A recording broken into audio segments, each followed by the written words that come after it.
Glória a Deus. Meus irmãos, eu saúdo a todos com a paz do Senhor. Amém. Vocês estão bem? Vocês estão bem? Amém. Coisa boa é estarmos juntos. Glória a Deus. Na casa do Senhor, tendo o privilégio de entregar a Ele um culto de louvor, de adoração, aproveitando que você já se encontra sobre seus pés. Carta de Paulo à igreja de Éfeso, capítulo 6, a partir do seu versículo de número 10.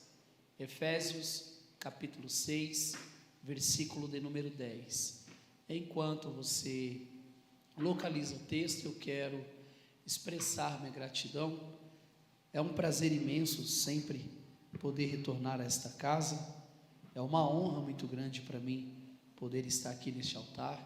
Eu quero louvar a Deus pela vida do pastor dessa igreja, pastor Marcos. Que Deus abençoe o Senhor. Muito obrigado pelo convite, tá bom? É uma honra poder estar aqui. Louvar a Deus também pela vida do pastor Manassés, né? Que abriu a porta para mim aqui nessa casa. Que Deus abençoe o Senhor. É um prazer revê-lo. A liderança dos varões, que Deus abençoe vocês de maneira poderosa. Muito obrigado pelo convite. Agradecendo aos pastores, a liderança. A minha gratidão estende-se a todos os obreiros aqui desta casa, os que fazem uso do altar. Que Deus abençoe os senhores, os que estão aí embaixo também. Trago saudações de meu pastor, presidente do nosso ministério, pastor Felipe. Quantos recebem saudações de meu pastor? Amém. Trago saudações também da minha esposa. Ela se encontra em viagem, está no Rio de Janeiro, na conferência que está tendo lá, das juntas, e me deixou sozinho aqui, com a minha pequena tribo, irmãos. É um caos, eu quero parabenizar as irmãs, que eu não sei como que vocês conseguem preparar a roupa, passar a roupa, dar banho, arrumar cabelo. Eu fiquei doido hoje, meus irmãos, mas o Senhor me deu graça, o Senhor me ajudou, e está ali a minha tribo comigo, Maria Eduarda, Maria Isabelle, Teodoro e a Maria Emanuele, amém? Que Deus abençoe a todos. Efésios, capítulo de número 6, versículo de número 10, diz o texto: no demais, irmãos meus, fortalecei-vos no Senhor e na força do seu poder, revesti-vos de toda a armadura de Deus, para que possais estar firmes contra as astutas ciladas do diabo. Porque não temos que lutar contra carne e sangue, mas sim contra os principados, contra as potestades, contra os príncipes das trevas deste século, contra as hostes espirituais da maldade nos lugares celestiais. Portanto, tomai toda a armadura de Deus, para que possais resistir no dia mau, e, havendo feito tudo, ficar firmes. Estais, pois, firmes, tendo cingido os vossos lombos com a verdade, e vestida a couraça da justiça, e calçados os pés na preparação do evangelho da paz, tomando sobretudo o escudo da fé, com o qual podereis apagar todos os dardos inflamados do maligno.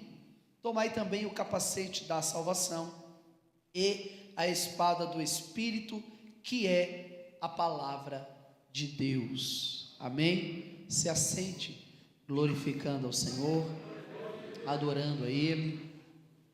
Irmãos, deixa eu só dar um recado, como de costume, tá bom? A maioria aqui já conhece, sabe que eu vivo integralmente no ministério, e para não ser pesado a igreja do Senhor, nós fazemos o nosso material para vendermos em nossos compromissos. Você que sentir no coração e quiser abençoar a minha casa, a minha família, depois você passa ali no cantinho da misericórdia, ali embaixo, tá bom? Bem na saída, eu terei os nossos cones trufados, tá bom? Tem cone trufado de brigadeiro, leite ninho, prestígio e doce de leite, amém? O valor continua sendo o mesmo, um é 8, 2 por 15, fiado, eu continuo repreendendo no nome de Jesus, tá bom? Então passa ali depois, eu estou com a maquininha no celular, passa crédito, débito, Pix, transferência, QR Code, então não tem desculpa para você não comprar. Amém? Amém? Amém. Olhe para cá. Existe um livro conhecido pelo título de A Arte da Guerra, que foi escrito por Sun Tzu, e dentro deste livro ele vai trazer para nós algumas estratégias e conselhos de táticas de guerra para que possamos ter êxito no campo de batalha. É um livro bem antigo, mas que continua sendo utilizado até os dias atuais para falar acerca de gestão, de liderança, de estratégia. Quando você analisa isso deste livro, você percebe que alguns conselhos que são dados ali está ligado, por exemplo, a você conhecer a si mesmo e conhecer também o seu adversário. Pois se você não conhece a si mesmo e não conhece o seu inimigo, certamente você vai perder a guerra. Outro conselho é que a guerra não começa no campo de batalha. A guerra começa na mente. E devemos fazer o possível para vencermos a guerra sem sequer pelejarmos ela. Quando você analisa a palavra de Deus, você percebe que o povo de Deus sempre esteve envolvido em muitas guerras. Desde o Antigo Testamento até a era da igreja, o povo de Deus sempre enfrentou, sempre enfrentará e continua enfrentando muitas guerras. A Bíblia mostra para nós quem nós somos, assim também como ela irá nos mostrar quem é o nosso adversário. Para termos êxito no campo de peleja, no campo de batalha, nós precisamos de fato saber com quem nós estamos pelejando. O apóstolo Paulo, em sua carta à igreja de Éfeso, ele vai mostrar para nós que a nossa guerra, a nossa luta, a nossa peleja, ela não é carnal, ela não é física, ela é espiritual. E o nosso adversário não está brincando. O nosso inimigo tem feito de tudo para nos parar, para nos deter. Quando você lê a carta de Paulo à igreja de Éfeso, dentro de uma visão panorâmica, a carta ela pode ser dividida em duas partes. Na primeira parte, do capítulo 1 até o capítulo 3, Paulo vai tratar acerca da ortodoxia.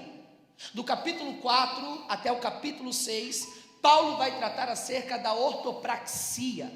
Então do capítulo 1, capítulo 2, capítulo 3, onde nós iremos encontrar pelo menos 2 tópicos importantes, Paulo fala acerca de doutrinas basilares da nossa fé, para nos instruir acerca de quem nós somos, na pessoa de Cristo, em sua redenção, no seu sacrifício.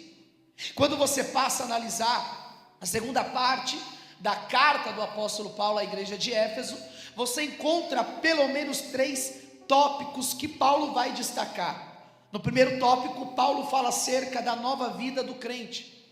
No segundo tópico, Paulo fala acerca do relacionamento familiar do crente. E no terceiro e último tópico, Paulo vai falar acerca da guerra espiritual que todo cristão irá vivenciar. O interessante é que do capítulo 6, versículo 10 até o versículo 20, Paulo vai mostrar pelo menos 3 coisas importantes para nós. Primeiro, o nosso aliado, Deus. Segundo, o nosso inimigo, Satanás e suas hostes espirituais. E terceiro, as armas, os equipamentos que Deus disponibiliza para o seu povo, para os seus soldados. É interessante analisarmos e percebermos que todo cristão, todo crente que é alistado para o exército de Cristo, ele vai guerrear com pelo menos 3 inimigos. O primeiro inimigo é a sua carne. A carta do apóstolo Pedro, primeira carta do apóstolo Pedro, capítulo 2, versículo 11, Gálatas capítulo 5, versículo 17, vai mostrar para nós que nós temos que lutar contra os desejos corruptos que existem dentro de nós. Quando nós lemos, por exemplo, Mateus capítulo 3, versículo 22, Tiago capítulo 1, do versículo 14 ao 15, nós iremos encontrar o segundo inimigo, que é o mundo, a tentação, o presente momento, o presente século, essa era que tem dominado a sociedade. O terceiro inimigo é apresentado em Efésios capítulo 6, versículo 2, que é Satanás e suas forças espirituais. Quando nós falamos do primeiro inimigo, a carne, do segundo inimigo, o mundo, e do terceiro inimigo, que é o próprio diabo, nós precisamos compreender que tanto a carne como o mundo e o adversário já foram vencidos pela pessoa de Cristo na cruz do Calvário. Jesus foi tentado, mas não cedeu à tentação. Como homem caminhou na terra, mas não pecou. Ao morrer na cruz e ao ressuscitar no terceiro dia, ele vence a carne, ele vence o mundo, pois ele mesmo declarou: no mundo tereis aflições, mas tende bom ânimo, porque eu venci o mundo. E ele também vai vencer Satanás. O texto é muito claro em mostrar para nós que em Cristo nós somos mais do que vitoriosos. Em Cristo nós caminhamos de maneira triunfante. Mas como que o diabo, irmão Jairo, tem conseguido vencer a peleja na vida de alguns crentes? Como que o inimigo tem conseguido ter êxito no campo de batalha, na trajetória de alguns cristãos? É porque eles se esquecem do que a palavra de Deus diz, porque eles se esquecem do que a palavra de Deus nos aconselha. O apóstolo Paulo, no capítulo 6, versículo 10, ele começa dizendo que nós temos que se revestir, nos fortalecer na força do Senhor e no seu poder. A palavra poder que Paulo usa é a mesma palavra utilizada pelo evangelista Lucas, quando refere-se às palavras de Cristo ao ser assunto ao céu. Jesus vai dizer para os discípulos da seguinte forma: permaneçam em Jerusalém, até que do alto vocês sejam revestidos de poder. Essa palavra poder tem pelo menos 4 vertentes no grego: exousia, kratos, dunamis e juros. A palavra que Lucas usa é a mesma palavra utilizada por Paulo, e é dunamis, que traduzido quer dizer poder real ou poder em ação. Traz a ideia de atividade, traz a ideia de autoridade. Cristo está dizendo para os seus discípulos, porque ele sabia que o dia mau chegaria. Ele sabia que o dia da adversidade chegaria para todos eles. Todos nós que aqui estamos, não estamos isentos de passarmos pelo dia mau. Todos nós que estamos alistados no exército de Cristo, não estamos isentos de enfrentarmos o dia mau. O dia mau chega para todo mundo, o dia mau chega para todos nós. Se não chegou, vai chegar. Ou talvez você está passando pelo dia mau no dia de hoje. O dia mau para alguém seja uma porta, pode ser uma porta que se fechou. Talvez o dia mau para alguém seja o diagnóstico que o médico deu. Talvez o dia mau para alguém seja um filho que está rebelde e caminhando para o caminho errado. Talvez o dia mau para alguém seja o esposo que tem se lançado cada dia mais nas profundezas do vício. Talvez o dia mau para alguém seja um momento de adversidade, de angústia e de tribulação. Mas Paulo nos aconselha dizendo: sejam fortalecidos no Senhor e na força do seu poder. A gente não está de pé porque somos bons, nós não continuamos cantando no dia mau porque somos bons, nós só estamos de pé por causa da força de Deus operando através de nós, por intermédio do seu Espírito Santo. Deixa eu beber um pouco de água só para não engasgar de novo. Abacuque, no capítulo 3, ele vai dizer o seguinte: Jeová, o Senhor, é minha força.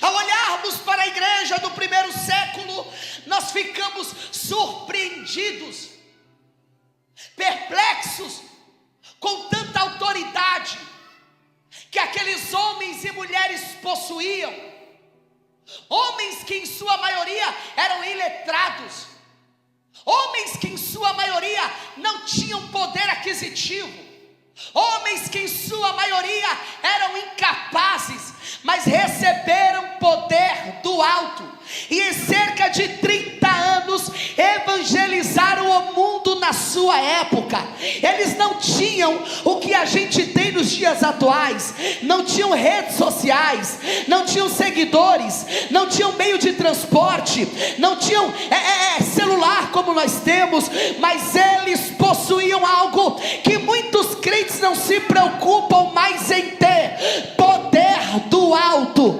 poder do céu. Eu não estou falando de autoridade humana, eu não estou falando de poder humano, eu estou falando de um poder que vai muito mais além do que nós imaginamos.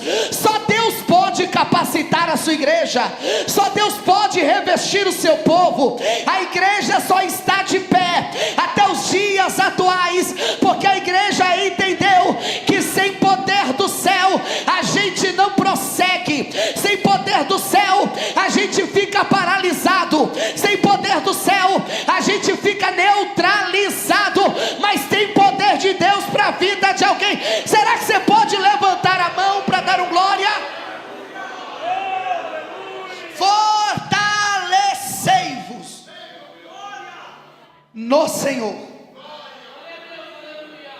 no Senhor. A igreja de Cristo só é o que é e só faz o que faz por causa do poder de Deus agindo em nosso meio. Paulo vai dizer para nós que o evangelho para quem perece é loucura, mas para nós que somos salvos é o poder de Deus. Só Ele pode fazer isso. Para o mundo é loucura o camarada que sai para roubar, sai para fazer coisa errada, se converter e daqui a pouco colocar a Bíblia debaixo do braço. Isso é loucura. Para nós é poder de Deus. Para o mundo é loucura a moça que passou sua vida toda se prostituindo, agora se converte e se torna uma irmã do ciclo de oração. Alguém diz: isso é loucura. Para eles, para a gente é poder de Deus. Para o mundo é loucura o camarada que andava cambaleando para lá e para cá, sem ter domínio próprio, porque estava dominado pelo algo, que hoje está cambaleando no poder do Espírito.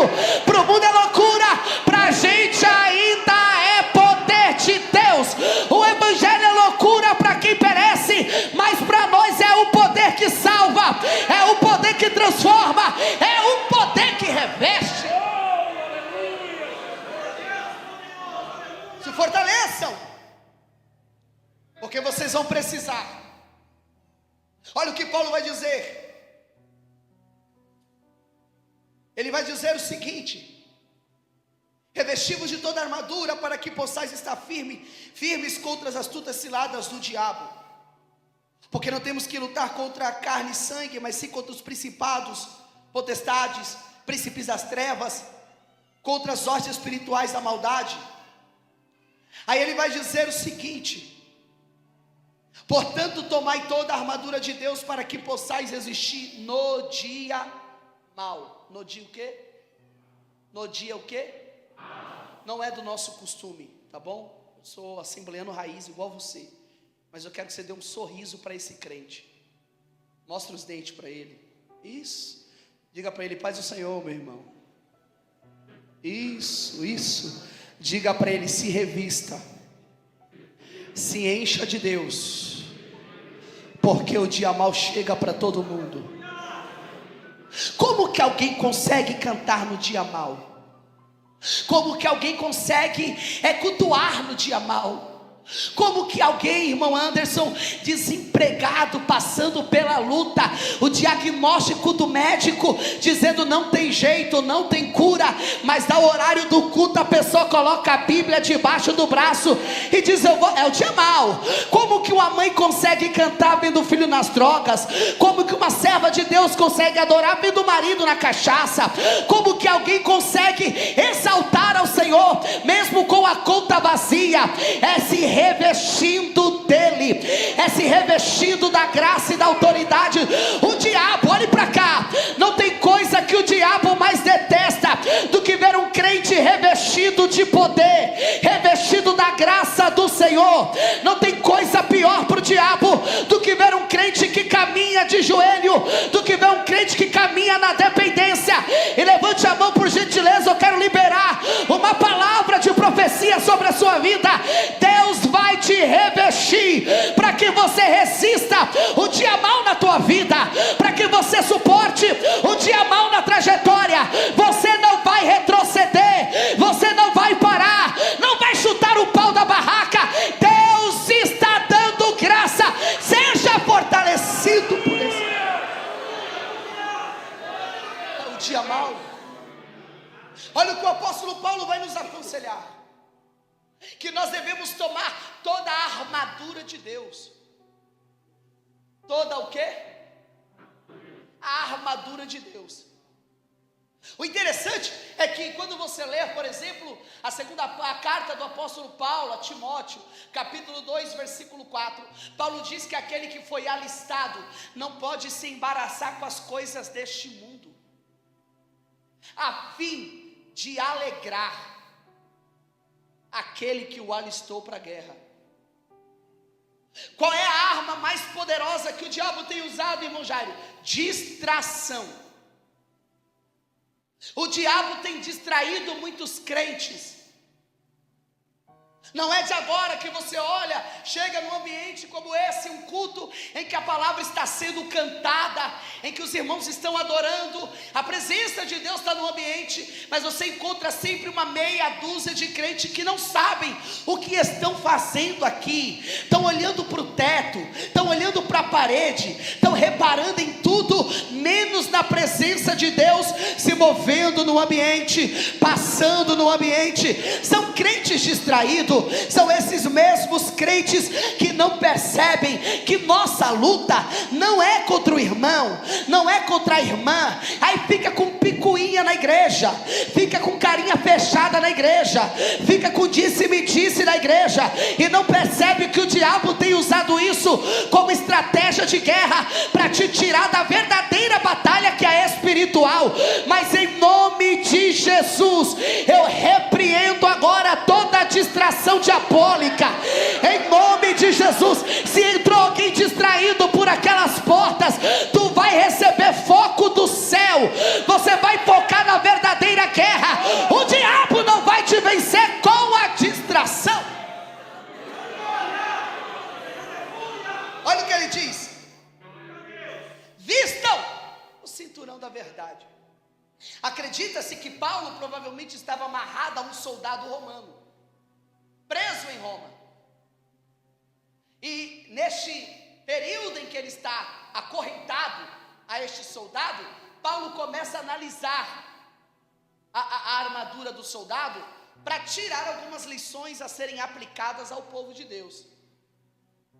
Ele começa a reparar na armadura e ele começa a escrever: coloque o cinto. Para que o cinto servia? Para manter a armadura justa no corpo, porque a armadura frouxa poderia atrapalhar no momento da peleja. Então apertava-se o cinto para manter ela grudada no corpo, e segundo, para proteger órgãos vitais como os rins. Para quem não sabe, a função dos rins no corpo do ser humano é filtrar o sangue e tirar toda a impureza do sangue. Então o sangue passa pelos rins, é filtrado e circula no nosso corpo. Quando os rins são afetados, a impureza começa a dominar o corpo.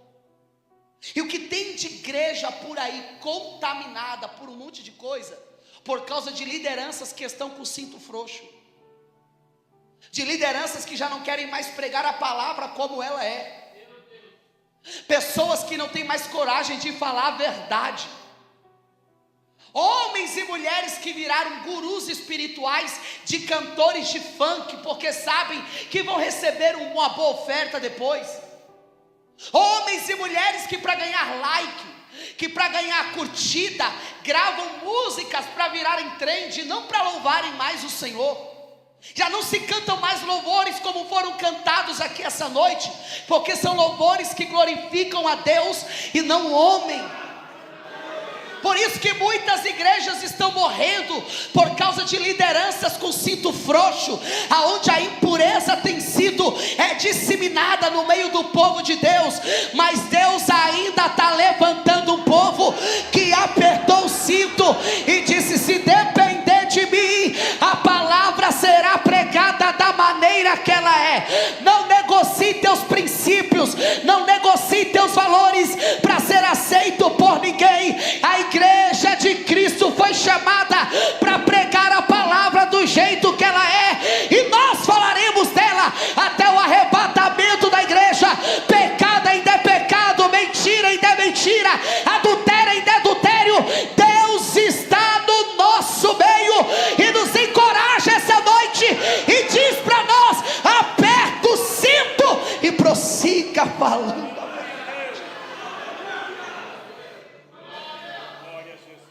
Coraça da justiça. Paulo diz que nós devemos colocar a couraça, porque era a peça que servia para proteger o peito e as costas do soldado. Servia para impedir que ele fosse atacado com um golpe fatal no seu coração, por exemplo. Paulo fala que é a couraça da justiça, porque ela serve para proteger nosso coração. Em Cristo nós somos justificados e não há mais condenação alguma sobre nós. O diabo tenta te acusar e dizer: ei, desconheço você, hein? Tu era assim, tu fazia assim, tu andava assim, e agora quer ir lá para o culto dar uma de santa, dar um de santo. É assim ou não é? Ou quando você desliza, porque todos nós aqui somos pecadores, que estamos em um estado de santidade progressivo, amém? Não é um estado pleno, perfeito, porque só iremos alcançar isso no arrebatamento da igreja. Mas enquanto isso não acontece, santidade é igual tomar banho. Você toma banho na segunda? Diga glória a Deus. Teve um varão que fez assim, às vezes, com exceção dele, tá bom? Temos que tomar banho todos os na segunda, na terça, na quarta, sim ou não? Não existe estoque de santidade. Se santificou na segunda, se santifique na terça também. Se santifique na quarta também. Se santifique na quinta também. Tem crente que só é santo no domingo. O domingo é do Senhor e a segunda é do diabo. A terça é do capiroto. Não, a semana inteira é dele, o mês inteiro é dele, o ano inteiro é dele. Deixa eu te dar uma notícia: a sua vida pertence a ele. Nós nos gastaremos e nos deixaremos se gastar por amor ao nosso Cristo, abrindo mão, rejeitando os prazeres da carne e do mundo, para agradar aquele que nos chamou. Se revista da couraça, para que o diabo não atinja você com as acusações. Quando ele se levantar para te acusar, diga: ei, diabo, eu sou justificado em Cristo, e em meu Jesus não há mais nenhuma condenação. Eu era, não sou mais. Eu roubava, não roubo mais. Eu mentia, não minto mais. O meu Jesus me transformou, e hoje eu vivo para a glória dele. Não deixe o diabo te atacar. Aí Paulo diz: coloquem as sandálias da preparação do evangelho. Quem já estudou sabe que as sandálias dos soldados possuíam cravos debaixo delas. Porque dependendo do terreno que eles estavam, era um terreno que deslizava muito, não dava estabilidade. Então os cravos debaixo da sandália servia para que eles fixassem os pés e não perdessem a postura no campo da batalha. É por isso que ele apanhava da direita, apanhava às vezes da esquerda, sofria um golpe atrás ou à frente, mas permanecia de pé. permanecia posturado. Crente que calçou as sandálias do evangelho, irmão, está apanhando da direita, da esquerda, na frente e atrás, mas tu olha para ele, está posturado, está posturada, não sai da posição de jeito nenhum. É sol, é frio, é vento, é calor, e ela continua na posição, e ele continua na posição, e o diabo não entende como é que pode, apanha tanto, é tão perseguido, é tão humilhado, é rejeitado, é abandonado, mas não sai da posição. É porque nós calçamos os pés com a preparação do evangelho. Não é para esse tipo de pregação que massageia nosso ego e faz você ter autopiedade de si mesmo. É o evangelho que confronta, é o evangelho que liberta, é o evangelho que transforma, é o evangelho que salva. Esse evangelho é poderoso.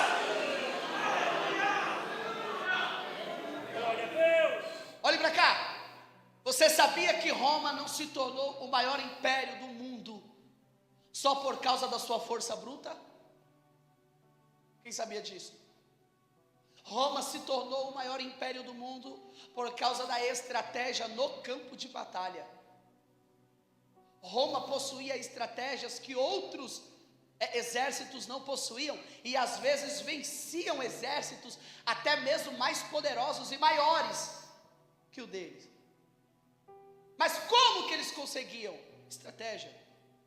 Uma das estratégias no campo de batalha, e você pode pesquisar depois, era a chamada de terturgo ou tartaruga.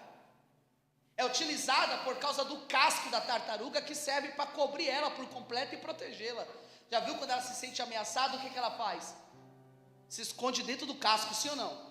E ali é duro igual uma pedra. Então eles usam essa estratégia chamada de terturgo ou tartaruga. Para quê? E como é que funcionava? Eles se colocavam no campo de batalha, e quando o adversário se preparava para lançar os seus dardos inflamados, eles gritavam, se posicionando.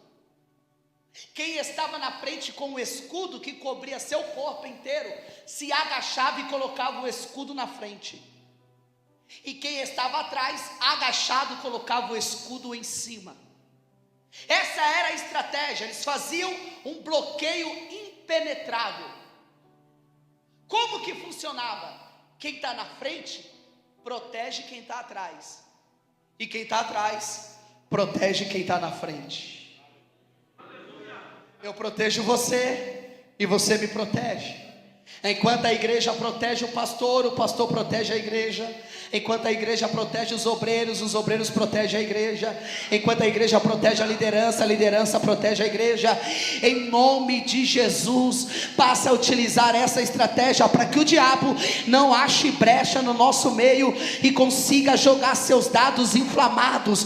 Porque o que o diabo tem achado, irmão, de brecha no meio de crentes, não podemos contar. O que tem de crente que já não usa mais seu escudo para proteger a si e proteger o seu amigo, proteger o seu irmão. Em nome de Jesus, quando bater na tua casa para tomar um café e começar a falar mal do pastor, expulsa da tua casa. Não, irmão Jairo, não, expulsa, põe para fora. Aqui eu não aceito falar mal da minha liderança. Quando chegar na tua casa ou te mandar uma mensagem, tu viu fulana, tu viu fulano, caiu. Em nome de Jesus, usa o escudo e diga, não quero saber da vida de ninguém, vou orar por ele, vou orar por ela. Fecha a brecha em nome de Jesus. Não deixa o diabo encontrar espaço no nosso meio. Porque olhe para as redes sociais, o que você vê é crente atacando crente. Está vergonhoso. Os escândalos acontecem, a igreja não pode mais tratar, porque tem que lançar nas redes sociais. O pastor fez isso, fulano fez isso, e ganha uma proporção nacional, e você vê um monte de crente, irmão, que ama o fuxico gospel. Isso é coisa do diabo. Coisa do diabo. que está lucrando, ganhando like, ganhando visualizações em cima de escândalo, em cima de desgraças alheias. Quando acontecer do seu irmão cair, não jogue no ventilador, não saia tocando trombeta, ore por ele. Caiu, né, meu irmão? Caiu. Conta comigo que eu estou com você. Quando um soldado no nosso meio for abatido, pelo amor de Deus, não cante vitória, porque ele pertence ao mesmo exército que você. Quando um soldado em nosso meio tropeçar, quando um soldado em nosso meio for ferido, quando um soldado em nosso meio cair, não abandone ele. Ao invés disso, ajude ele da maneira que for possível. Se necessário, carregue ele nos teus ombros, mas ninguém vai ficar para trás, ninguém será deixado abandonado. Será que você pode dar glória a Deus por esta palavra essa noite? É o que o diabo tem feito. Ele tem conseguido se infiltrar com seus dados inflamados. A pessoa, o escudo dela não está sendo utilizado para nada. Aí está no culto, distraída, não está com uma vida espiritual muito boa, porque o diabo ele é inteligente, irmão, estrategista nato. Ele fica procurando o fraco. Aí ele acha um, você viu lá? O que o pastor falou foi para você. Aí o coração já fica como? Assim ou não é? A irmã passa, não dá paz do Senhor, aí o crente que está, fraco, olha lá, o diabo, você viu? Ela não vai com a sua cara. E não é nem isso, às vezes só passou e nem viu mesmo. Sim ou não? Pode acontecer, sim ou não? Você passa por um desentendimento, porque aqui é um monte de gente que pensa, e talvez a gente não pense em algumas coisas da mesma forma. Talvez você tenha visão de algo que não seja a mesma visão que a minha, e está tudo bem discordarmos, desde que não nos desrespeitemos, amém? Mas você pode ter uma visão de algo, eu posso ter outra visão, desde que a gente faça tudo para a glória de Deus. Só que aí, às vezes acontece de ter um desentendimento. Às vezes acontece de, ter algum tipo de coisa ali que, aí o diabo, não, você vai deixar? Você nunca levou desaforo para casa? Você vai levar desaforo agora por quê? Você tem que cobrar justiça. É assim ou não é? É por isso que o mal tem que ser cortado pela raiz. E crente, irmão, não fica guardando rancor. Viu algo que não te agradou, que te entristeceu, não vá alimentando isso não. Vá não. Chega no irmão. Meu irmão, estou triste com você. Não fica mandando indiretinha no WhatsApp não. Não fica desabafando em rede social não. Não, isso é coisa de crente imaturo. Porque quem cresceu já e já está comendo comida sólida, porque Paulo diz, vocês estão agindo como crente menina ainda. Crente maduro, fala no olho, olhando no olho. Não fica com conversinha. Eu passei uma situação, há um tempo atrás, em que eu tive que chegar no obreiro. Eu cheguei, eu não mandei ninguém ir, eu não saí falando para ninguém. Eu cheguei no obreiro, olhando no olho dele. O que eu te fiz? Não, meu irmão, nada, como nada? Tu passou por mim 3 cultos já, nem na minha cara você olha. Está cultuando comigo em cima do altar. Acaba, cumprimenta todo mundo, não me cumprimenta. Eu te fiz alguma coisa? Fiz? Não, não fiz. Se eu fiz, me perdoa. Eu te amo, meu irmão. Aí todo sem graça, varão, não, me perdoa. Já para cair por terra. É melhor ser chato, mas falar na cara. É melhor ser conhecido, olha lá, o crente, que tudo que ele... É melhor ser conhecido como alguém que fala na cara, como alguém verdadeiro. É melhor ser um Pedro verdadeiro do que um Judas embutido. Fale mesmo, se não gostou, chega na pessoa, amém, com mansidão, para a glória de Deus, irmão, em nome de Jesus. Não vamos deixar isso prorrogar, não vamos deixar isso ganhar raiz, vamos jogar esse mal por terra. Eu sou teu irmão, você é meu irmão, nós estamos indo para o mesmo céu. Não deixe o diabo conseguir achar brecha no nosso meio. Deixa. Capacete da salvação. Paulo diz que nós devemos utilizar este capacete. E para mim, eu não sei você, mas na minha opinião talvez seja a parte da armadura mais importante. Porque a cabeça é onde está o nosso cérebro, ou seja, o capacete da salvação, de maneira espiritual, serve para proteger a nossa mente. Serve para blindar a nossa mente. Eu não sei se você sabe, mas a marca da besta, por exemplo, na grande tribulação, não é o chip, não é o 666, igual alguém acredita, ou o Pix, que eu já vi que ele falar que é o Pix. Faz um Pix para mim que eu não ligo não. Aí a marca da besta é o Pix, pelo amor de Deus. Na testa e na mão direita vai ser colocada a marca, sim ou não? Sim ou não? Isso é uma simbologia, porque testa fala de mente, mão direita fala de ação.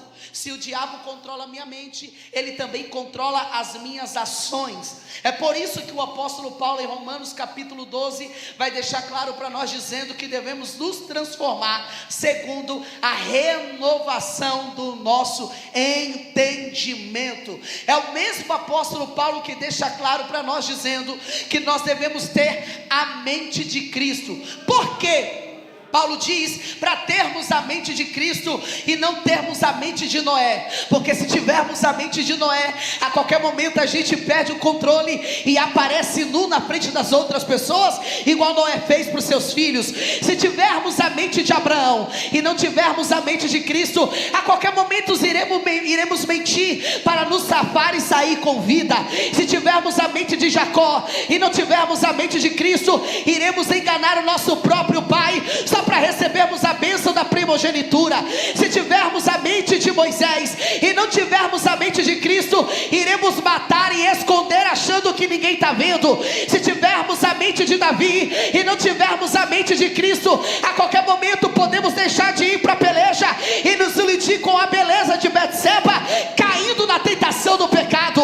Se tivermos a mente de Salomão e não tivermos a mente de Cristo, iremos nos entregar à vaidade, a deuses estranhos, se esquecendo do Deus que nos chamou. É por isso que ele diz: tenham a mente de Cristo, possuam a mente de Cristo, porque tendo a mente dele, a salvação será enraizada na vida de vocês. Você viu? É a segunda vez que eu vou te pedir. Não sou esse pregador chato que fica, olha para o irmão, cutuca o irmão, morde o irmão. Tem pregador que só falta falar isso, né? Mas diga para teu irmão: tenha a mente de Cristo, porque a peleja começa na mente. Olhe para cá. O diabo quer dominar a tua mente. Por que você acha que ataca a todo momento, irmão? Olha o que nós estamos vivendo nos últimos dias. Quantas doenças psicossomáticas nós temos encontrado, depressão, ansiedade. Quantas pessoas estão tendo doenças físicas, mas não percebem que isso vem de uma raiz emocional, de traumas, de perdão que não conseguem liberar. E o diabo tem dominado a mente dessas pessoas. Ou você acha normal homens e mulheres andarem com chupeta na boca? Ou você acha normal homens e mulheres irem para a rua e quererem ser tratados como animais? Um quer ser tratado como um cachorro, o outro quer ser tratado como uma vaca, o outro quer ser tratado como não sei o que. São ideologias demoníacas que têm dominado a mente do ser humano, e por isso que o diabo tem conseguido dominar as ações. Mas ainda existe um povo com a mente blindada, que já colocou o capacete da salvação. É por isso que a igreja é contra a ideologia de gênero, é por isso que a igreja é contra a teorias que não têm fundamento bíblico, é por isso que nós não aceitamos filosofias demoníacas. A palavra de Deus é quem domina a nossa mente, é a palavra que nos guia, é a palavra que nos orienta. Receba nessa noite o capacete da salvação. O inimigo quer vencer no campo da mente primeiro. Quando você olha para o Antigo Testamento, você sabia que Golias estava vencendo a guerra quando Davi chegou? Há mais de um mês. Se não me falha a memória, se eu estiver errado, os pastores me corrijam. 40 dias, se não me falha a memória, gritando. Sim ou não? Só gritando, pastor Manassés. Ele não tinha dado um soco em ninguém, não tinha dado um tapa em ninguém, e gritava. Aí tem homem não. Se tivesse homem, ia vir pelejar comigo. O que é isso? Pressão psicológica. Os camaradas tudo acovardado, o rei estava escondido. Aí vem Davizinho, ungido, capacete da salvação na cabeça, servindo marmita para os irmãos. Daqui a pouco ele ouve um grito. Ele fala: rapaz, o que é isso? É um camarada aí que está gritando, quanto dia? 40 dias já. 40 dias vocês não fizeram nada. Vocês estão doidos? Quem é este incircunciso para zombar do nome do meu Deus? Davi pegou sua funda, 5 pedrinhas. Saul falou: leva minha armadura. Davi falou: não dá não. Não dá não, vence urso, vence leão sem armadura. Eu não preciso da armadura de ninguém, porque eu vou no nome do Senhor dos exércitos. Davi venceu apenas com uma pedra, porque o seu psicológico não foi atingido. Quando o rei Senaqueribe mandou cartas ameaçando Ezequias, a Bíblia diz que ele dobrou o joelho e falou: Senhor, eu não aceito isso. Ele não está mexendo comigo, ele está mexendo com o Senhor. O povo não é meu, o povo é teu. A Bíblia diz que naquela noite o anjo do Senhor matou cerca de 180 mil soldados. Ele ainda peleja pelo seu povo. Quando Josafá recebeu a notícia, os inimigos estão vindo, ele revestiu a sua mente com o capacete da salvação, orou ao Senhor. Deus tomou o porteiro da casa e disse: Josafá, nesta peleja não tereis que pelejar, o Senhor dará livramento. Ele ainda peleja pelo seu povo. Quem crê no que eu estou pregando, adore ao Senhor. Se Gideão não tivesse colocado o capacete da salvação, tu acha que ele teria descido para a peleja com 300 homens? Você imagina a cena, mais de 30 mil homens se alistando. Deus falou: tem muito, hein, Gideão? Aí eu imagino o Gideão: Senhor, mas você viu o inimigo? Vi. E tem muito. Se você for com esse tanto de gente, quando vocês vencerem, eles vão voltar batendo no peito: vencer uma guerra. E eu não divido minha glória com ninguém. Você vai fazer o seguinte: grita aí: covardes e medrosos voltem. Porque nem todo mundo que está alistado é corajoso e valente. E você ir para a peleja com o medroso do teu lado é pelejar por você e por ele. É ou não é? Aqui não tem isso não. Só lá pro lado de lá. Eu não vou. Vai que eu sinto um lado que você é de lá, eu não sei. Eu ia falar Taipas, mas minha igreja é lá. Vai que meu pastor está assistindo também. Eu não quero me queimar com ele. Já viu crente medroso? Crente frouxo? Não tem coisa pior do que você ir para a peleja com crente medroso. Não, meu irmão, vamos, vai dar certo. Ai, será? Acho que não. Então vamos reformar. Ai, não sei. Vamos para cima. Tudo ele coloca. É gente medrosa. Só que nem todo valente está preparado para ir para a peleja. Porque não basta só ser valente, amém? Tem que ser atento também. Aí Deus falou: Gideão, tem muita gente ainda, manda esse povo beber água. Aí Gideão coloca o povo para beber água. Aí Deus fala assim: ó, quem beber água levando até a boca, tu separa. Quem colocar água na cara, tu separa. Imagina, 300 para o lado e milhares para o outro. Gideão já indo se despedir dos 300. Deus abençoe, é um prazer estar com vocês. Deus falou: ô Gideão, não é com eles não, despede os outros, tu vai para a guerra com os 300. Você dá aleluia porque não era você. Imagina você indo para a guerra com um exército enorme, milhares de homens, e você com 300. Só que Gideão colocou o capacete da salvação, e o diabo não conseguiu vencer ele na pressão. Coloque a mão sobre a cabeça, por gentileza. Coloque a mão sobre a cabeça.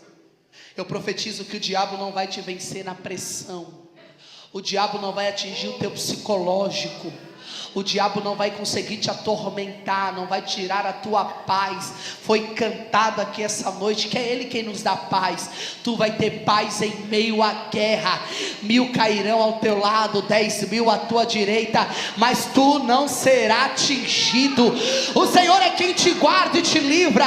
No Salmo 46 o salmista disse: Deus é o nosso socorro, Deus é nosso refúgio e fortaleza, socorro bem presente na hora da angústia.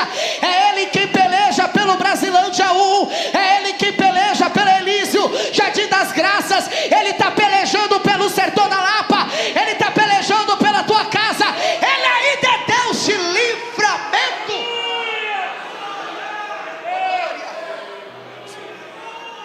Com a permissão de seu pastor, se coloque de pé.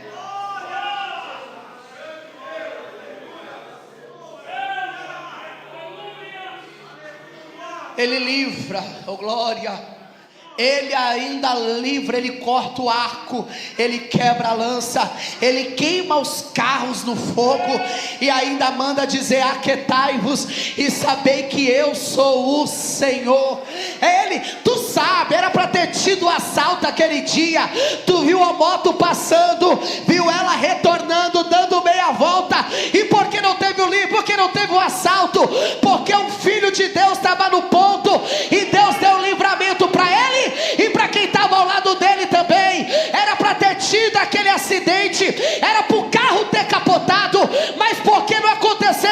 Porque o anjo do Senhor está acampado ao redor daqueles que temem a Ele. Ele ainda te livra do laço do passarinheiro e da peste perniciosa. É Ele quem te protege. Eu me alegrei com o testemunho que o pastor Manassés deu aqui, porque acho que o pessoal da Elise ouviu da outra vez que eu fui lá. Alguns aqui sabem, eu vivi isso na pele. Dia 24 de dezembro, fui sequestrado, 4 horas no cativeiro, arma sendo apontada na cara. Só que o diabo não sabia que Deus já tinha chegado antes. E quando eu digo antes, Anderson, eu digo 45 dias antes. Porque no dia 15 de novembro, Deus usou uma profetisa para dizer: homem, eu tenho uma surpresa, mas um vento vai bater. Mas eu sou o Senhor que te guardarei e te livrarei. Eu estava lá dentro daquele cativeiro no dia 24 de dezembro, em plena véspera de Natal, sendo ameaçado de morte. Levaram tudo que eu tinha. Quando um deles falou: vamos bater nele, se não cooperar, vamos matar ele, porque ele está com dinheiro e não quer nos entregar. Só que eu estava com a cabeça no meio dos joelhos, e eu só orava dizendo: ainda que eu ande pelo vale da sombra e da morte, não temerei mal algum, porque o Senhor está comigo. Quando o que estava armado ameaçou me bater com a arma, um deles deu um brado lá dentro dizendo: ei, não mexe com o pastor não. Não sou pastor, sou presbítero, mas eu já estava usando a boca da jumenta para profetizar. Não mexe com o pastor. deixa ele em paz. Você está bem, pastor? Falei, poderia estar melhor se você me liberasse. Fique em paz que ninguém vai fazer nada com você. A gente só está pegando o que a gente quer e você já vai ser liberado. Não mexeram em um fio de cabelo da minha cabeça. Não levei um tapa, não levei um soco. Eu fui livrado da morte. O Senhor me guardou, porque Ele ainda é Deus de livramento. Ele é Deus de livramento. E não se assuste. Pouco tempo depois, um deles me ligou. Provavelmente com o meu celular, pegou meu número e conseguiu me ligar. E disse: ô irmão, você pode orar por mim? Falei, quem é? É o fulano que fez isso e isso com você. Quero devolver o dinheiro para você. Eu falei, não precisa, eu não quero R$1 seu. Ele falou, é sério? Eu falei, é sério. Ele falou, ore por mim, irmão, porque eu só estou saindo dessa vida. Eu falei, meu irmão, a partir de agora tu tem alguém que intercede por você. Jesus tem uma obra na tua vida. Ele quer te salvar por completo. Abandona. Eu evangelizei para ele, igual o pastor Manassés fez. Eu falei para ele, em nome de Jesus, seja alcançado por essa palavra, seja alcançado pelo meu Cristo. Ele ainda pode fazer uma obra na sua vida. E um dia eu ainda vou dividir um altar com você e verei a obra que Ele fez na sua vida. Quem acredita que Ele é Deus de livramento? Ainda existe um Deus que peleja por nós. Eu quero orar por você. Coloque a mão no seu coração. Eu sinto a graça dele aqui. Meu rebai de rebaraçura, leva calabácia. É Ele quem dá a última palavra. O diagnóstico não pertence ao médico. É Ele quem muda a trajetória. É Ele quem faz. É Ele quem peleja. É Ele quem está no controle da tua vida. O Senhor é quem te guarda. É Ele quem trabalha pela tua casa. É Ele que é o Deus da provisão. Obrigado, Jesus. Obrigado por estarmos reunidos em tua presença. A tua palavra foi pregada esta noite, e aqui existe um povo sedento pelo teu